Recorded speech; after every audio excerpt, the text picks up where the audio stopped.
St. John Lutheran Church is centered in worship. As the first Christians did, we gather on the first day of the week around the Lord's Supper, hearing again and again the story of God's grace and forgiveness through Jesus Christ. Our worship is traditional, with a rich hymnody in the Lutheran tradition, which has always used the songs of the Church to teach the faith. Word and sacrament are central. We hear from the Old and New Testaments in our service, using the Revised Common Lectionary based on the church year and the life of Jesus. In this way, we hear the same lessons as millions of Christians all over the world on the same day.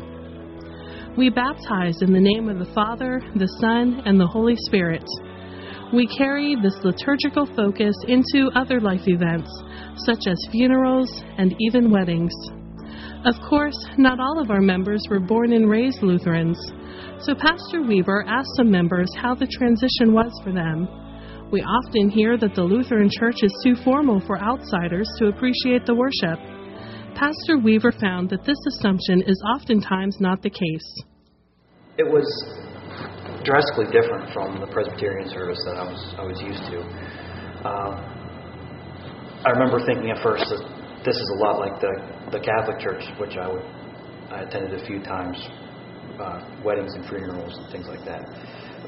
But once I actually was able to experience a few services, I came to realize that it's drastically different from the Catholic Church, and it's more laid back, but not quite as laid back as the Presbyterian Church. One of the things that I didn't care for in the Presbyterian Church was the lack of tradition that my home church was leaning towards. They were dropping a lot of the traditional things that we had done as growing up, and coming here, I was comforted by the fact that there was so much tradition and so much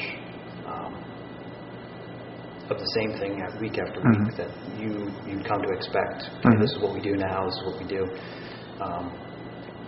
And as I grew as a Lutheran, I realized that each one of these things has a different meaning to them, and I kind of appreciate that more now, knowing that everything we do has a meaning behind it, and it's not just something that they decided to throw in this week because it was different from last week, and last week's didn't work.